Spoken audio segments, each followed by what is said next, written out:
इस वीडियो में हम ये जानेंगे कि कैंसर का इलाज आयुर्वेद की मदद से कैसे किया जा सकता है। तो पहले मैं आपको बताता हूं कि आयुर्वेदिक चिकित्सा में केमिकल ट्रीटमेंट का बहुत ही अभूतपूर्व लाभ होता है और ये सच है। आयुर्वेदिक चिकित्सा की यही खासियत है कि ये रोग की जड़ का पता लगाता है और दवाइयों को लक्षण के हिसाब से देता है। इसमें औषधियों के साथ जो किया जाता है उसे मानुषाय मेडिसिन कहते हैं। जो मेडिसिन केमिकल से बनाई जाती है उन्हें रस मेडिसिन या डिवाइन मेडिसिन कहते हैं। जानकार कर्म विद्या को जो नाम देते हैं वो है राक्षस मेडिसिन। जो मेडिसिन मंत्रों से बनती है उन्हें सिद्ध मेडिसिन कहते हैं। इन सभी में जो केमिकल उपचार है वो जूस पिट स्टोन्स के साथ बहुत ही कीमती है। एक बात मैं आपको और बता दूं कि ये इम्यूनिटी पावर बढ़ाता है। और देवियों और सज्जनों, मैं आपको एक बात और बता दूं कि ये चीज तब भी हो सकती है जब रोगी की रोग प्रतिरोधक क्षमता बहुत ही कम हो। रस जो है वो सभी प्रकार की चिकित्साओं में सबसे उच्चतम स्थान पर है। जानकारों का यह भी मानना है कि केमिकल मेडिसिन दुनिया के सर्वश्रेष्ठ उपचारों में से एक है।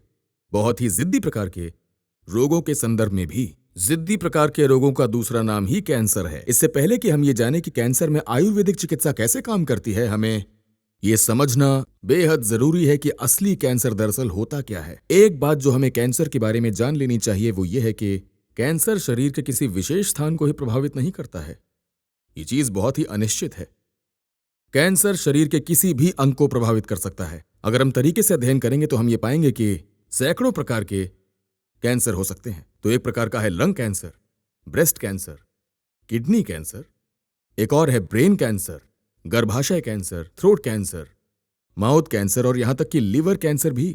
ये चलता ही चला जाएगा, ये फहरिस्त बहुत लंबी है। तो अब हम ये जानते हैं कि कैंसर के बहुत सारे प्रकार होते हैं। कैंसर के सेल्स शरीर के किसी भी भाग में पनपने की क्षमता रखते हैं और यही इसको खतरनाक बनाता है। एक और चीज कैंसर में होती है, संक्रमित अंग के सेल्स अपनी याददाश्त तक खो देते हैं। वो खुद ही बढ़ते हैं और एक गांठ बना देते हैं। इन गांठों को हम ट्यूमर्स कहते हैं। अब ये जो ट्यूमर्स हैं ये दो प्रकार के होते हैं। जो पहला वाला है वो है बिनाइन ट्यूमर्स। बिनाइन ट्यूमर्स में कैंसर सेल्स नहीं होते हैं और इसीलिए इस प्रकार का ट्यूमर बहुत ज्यादा खतरनाक नहीं होता है। इसीलिए ये गांठें शरीर के अंदर कभी भी कैंसर को पनपने नहीं देती हैं। ये गांठें कभी भी आसपास के सेल्स को प्रभावित नहीं कर सकती हैं। अब आते हैं दूसरे पे, जो है सबसे खतरनाक, मैलिग्नेंट ट्यूमर्स। इन गांठों के कारण कैंसर के पनपने का खतरा बढ़ता है और ये बहुत बहुत खतरनाक है। ये बाकी साधारण सेल्स की तरह नहीं होती हैं।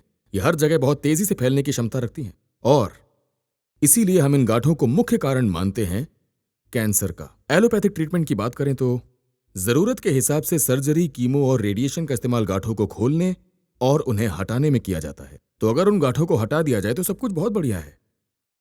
लेकिन साइड इफेक्ट्स की बात करें तो वो दरअसल बहुत ही खतरनाक हो सकते हैं। और यहां तक कि ये सारे के सारे उपचार, इनमें कुछ खास दम नहीं होता, ज्यादा प्रभावशाली नहीं होते हैं।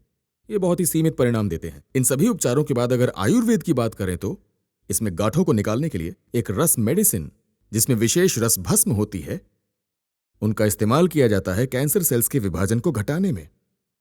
और यह क्रिया आज के समय में हो रही है।